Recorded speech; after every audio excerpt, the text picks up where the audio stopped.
I just got off the amazing Odyssey of the Seas, and despite all that it offers, this was one experience I hope to never repeat. My friends, I'm having a very hard time making this video. I think it's more because I usually post such positive videos. I mean, honestly, there is something to love about every cruise that I've ever taken. And as time passes, I'm hoping to look back on this one the same way. But right now, not so much.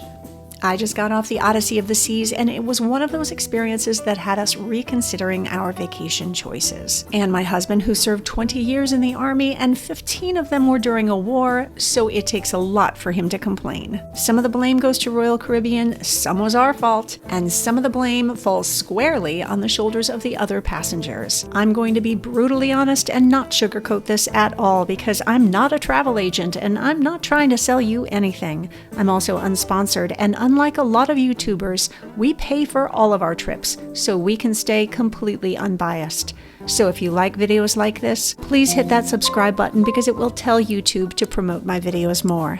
Thank you. Now let me kick this review off by saying in all of my cruising years, I have never seen quite so much really inappropriate, rowdy, confrontational behavior on a cruise ship. I'm trying to cut everyone some slack here because we did have some very rough seas, and that meant seasickness for some, more crowds in the indoor venues because of the upper decks being completely closed for several days of our cruise. And plus, I think it was during a spring break week, so there were a ton of kids on board. But just the same, wow, it really made me question humanity, and frankly, people's parenting skills. Look, I'm a mom too, I get it, it's hard, and none of us are perfect. But it made my heart break every time I saw a crew member having to basically play parent to a kid and tell them that they're not supposed to throw things at people they don't know, or pull the hair of random people in front of them in the theater, or use their straws to shoot soda at other people, and those are just some of the examples I saw. And in every instance, I saw the parent was right there and got very irate with a crew member that someone would dare to put limits on their precious child. I almost felt like I was in one of those hidden camera prank shows. If this had been my first cruise, I never would have stepped foot on a cruise ship again. And while I always see at least one instance of a lost child being escorted by a crew member trying to find their parents, I have never seen it as regularly as I did on this cruise. Please, everyone, if you need time off from your kids, take them to Royal Caribbean's amazing childcare programs. Okay, with that off my chest, I'll say the crew overall was pretty good, especially when I factor in all that they had to deal with on this cruise. Not spectacular like they usually are. In fact, a lot of them had that disgruntled, tired look. Now, let me say this in their defense. The crew works so hard on board ships for long hours, and they live in really tight quarters, and overall, it's a very difficult job. Couple that with the kind of behavior I was seeing from passengers, and I'm not surprised at all that they weren't their usual smiling selves. But the odd thing was, from day one of this cruise, they seemed a little distraught, as though they just got a really nasty talking to by some big boss or something that made them unable to have their usual level of cheeriness. It was almost eerie how widespread it was from the get-go, so I was kind of worried about them actually. But overall, I still think they were pretty good, and in some of the situations, outright patient beyond measure. And I really wanted to give them all a hug and a few days off after this cruise. Now let's talk about the food on board. I don't want to, actually. The food is one of the reasons I disliked this cruise, because it was not up to their usual standards. The food in the Windjammer, which I usually love, was too often cold and stale. Even some of the tried and true mainstays that I usually love, like those triangular hash browns, tasted terrible. And I don't know how you could mess them up. Anything with scrambled eggs was inedible because they were powdered, and while there's nothing unusual about that on a cruise ship, these ones in particular were so watery and tasteless, I just couldn't eat them. I'd love to review the main dining room, but the wait was so long for our scheduled seating time that we just left. Again, I felt like there was some kind of problem behind the scenes that we weren't aware of. We tried it on 2 nights and just turned around after standing in line for a while and not seeing much progress. The Solarium Bistro, which I usually love on Oasis-class ships, was a lot smaller on this Quantum-class ship and had a small selection of buffet-style food, and it was usually very hard to find seating. The meal we had in Playmakers was exceptional. I mean, how can you go wrong with deep-fried everything, right? but the service in there was downright surly. The only meal we enjoyed was Giovanni's, and our server there was the happiest face we had seen on board. Seriously, he was the light at the end of the tunnel for us. Quite literally, because we ate there on our last night, and boy did we give him a heck of an extra tip. He was such a wonderful person. Contrast that with our experience a few nights prior in Izumi, where our server was unfriendly, really needed a shower, and was so heavy-handed with that fill out the survey and give me a perfect review speech at the end of our meal that I felt like I was 15 and just got called into the principal's office in school. And while I'm on the subject of Izumi, which usually is my all-time favorite meal of any Royal Caribbean cruise, the menu is so much shorter than it was on any other Royal Caribbean ship we had ever been on, which really shocked me because we've been on older and smaller ships than the Odyssey. So I'm wondering if this is an unfortunate recent change on all of their ships or just the Odyssey. The portions were smaller too, and the seating had us feeling like we were sitting in a mall with people who weren't even eating at Izumi's walking by us constantly. One woman even asked us directions, which I thought was funny. We were in a rather narrow hall that you'll see in my full ship tour I'll be posting next week that had no theming at all and made me think that they just decided to cram some more tables in wherever they could so that they could serve more people. Overall, Izumi was such an unpleasant experience that we canceled our next night's specialty meal at Chops because we felt like we needed a night off. That's not good. Ugh. Let me catch my breath here, because this is a lot more negative than I'm used to spewing. In fact, let me switch a little bit to something positive. The cruise director, May, was phenomenal. Such a personality. And I don't have any idea how she has the energy she does. She was everywhere. It was as though Royal Caribbean had cloned her and had 4 of her on board this ship, always with a smile. We recognized May from the Vision of the Seas, where she had been activities director, so we were so happy to see her get promoted. Well done, May. Here's something else that was good. The ship itself sparkled as though it was brand new. Granted, it is pretty new. Most people are already thinking of the Odyssey of the Seas as one of Royal Caribbean's older ships, but it just went into service in 2020. That said, we did have some issues in our room with a leaky pipe under our sink, but other than that, we had no complaints at all about our balcony cabin. And the entertainment talent was Royal Caribbean's usual amazing standard. The singing and dancing and aerial acrobatics were astounding. But, yes, there's a but. Even with the entertainment, I found it lacking compared to the other ships I've been on. First, I was really wishing that Royal Caribbean might have invested even a little in the writing of some kind of a script for their shows. Every show felt more like a spectacle, just truly outstanding performers doing random acts that made me say wow, but then left me wanting more. This didn't bother me at first. A lot of Royal Caribbean shows are like this. They're almost Cirque du Soleil style, with some kind of hazy undertone of a plot that you may or may not notice, and some truly impressive sets and special effects. But following night after night of this, I was really longing for a show like they have on their other ships, like Mamma Mia, or Hairspray, or Cats, or even something completely new. I'm not picky. After several nights of this, I was very excited for our reservations for their show The Book, which again had phenomenal performers in a truly state-of-the-art arena, but left me feeling dissatisfied, confused, and, well, a little more deaf. And that brings me to my biggest complaint about the shows on board the Odyssey, a complaint which you have never heard on my entire channel. Holy mother of all that is good, these shows were loud. My husband pulled out his decibel meter app and it regularly hit 120 decibels, which is ridiculous. I mean, those Aqua Theater shows I love so much on their Oasis class ships are loud too, but I've never complained. But this was different and absurd. And that might account for why many kids in the audience were screaming and crying and, well, I'd like to say being taken out of the venue by their parents because it sounded like they were being tortured. But in many cases, no, actually in most cases, they weren't and had to sit through the entire show sobbing.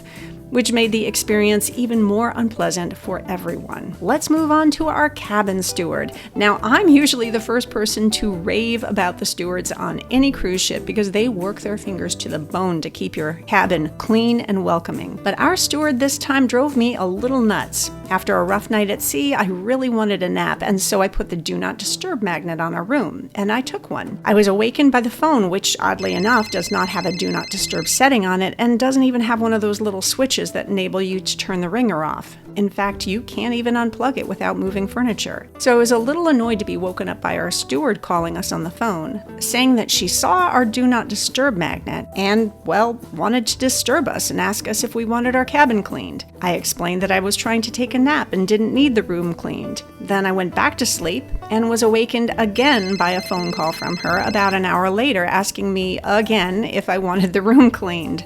So this kind of annoyed me. Then, on the last day of the cruise, my husband wanted to take a nap. As I said, it was a rough trip. And so I posted a note on the door in addition to the Do Not Disturb magnet that read, "No housekeeping please, trying to sleep, thank you." And when I saw her later, she looked annoyed and told me that all I needed to do was put the Do Not Disturb magnet on the door. I'm like, but then you would have called us on the phone?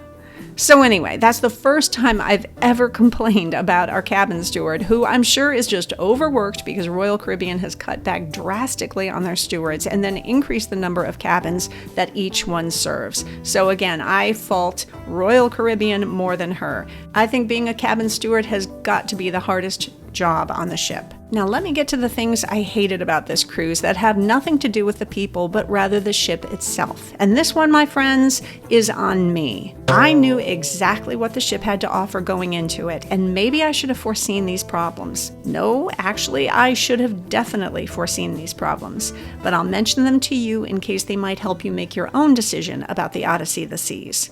First off, the Odyssey was probably built to be a little more amenable to colder weather because it cut out some of the outdoor fun that we see on most newer ships. For example, it doesn't have the perfect storm water slides that my family loves, and it doesn't have that beautiful Central Park area that makes those Oasis-class ships my absolute favorite. It also doesn't have the Abyss dry slide, which I really think this ship could have used. Instead, it has the North Star, which is a giant bar that lifts you up in a little pod 300 feet above sea level, giving spectacular views. It also has Ripcord by iFly, a simulated skydiving experience which costs extra but is 100% worth it. It has an indoor play area called the Seaplex, which most of the time has games like pickleball, but sometimes they use it for bumper cars, which are a ton of fun. But we saw people waiting up to 90 minutes for that 2-minute bumper car ride. And yes, my husband actually timed that line while we were having a drink at Playmakers upstairs. So if you want to do bumper cars, I strongly recommend you show up at least 15 or 30 minutes beforehand, especially if it's a rainy day and there will be more demand for it. That area also has a lot of arcade games, and those were more worth it than the bumper cars because despite the fact that a lot of them were out of service, which you'll also see in my full ship tour that I'll be posting next week, they were still quite plentiful. They also had a very fun curved air hockey table, which I really enjoyed. But for a ship that was presumably built for slightly colder weather, it felt like it wasn't offering enough space for everyone on the ship to still be able to enjoy their cruise on the days when the upper decks were completely closed off due to bad weather. The area they call the Royal Esplanade, or is it Esplanade, because I've heard it both ways, it felt so much more crowded than the Oasis-class ship's equivalent, which is the Promenade. Or is it Promenade? I don't know. And that North Star was canceled on most days when we were on board due to high winds, which of course I understand. And on the rainy or windy days when those top deck activities were all closed off and people couldn't hang out at the pool or run on the jogging track, the entertainment venues were absolutely packed. And most of the people couldn't get seats, which on this particular ship, we saw get a little hostile to say the least. Honestly, I've been on ships when certain decks are closed, and I know it can get ridiculously crowded indoors on those days, but these crowds were stunning. It was the worst in the solarium, an area which is usually my favorite place on a Royal Caribbean ship. But I literally spent about 5 minutes in the solarium on this ship, and that was just to get some footage for you and to do a full ship tour. I did see that it wasn't nearly as crowded in the morning, but as soon as people woke up, every one of those seats was filled, or the seats had towels stretched out on them to signify that they were saved, a move which I saw created a couple of very contentious arguments on board.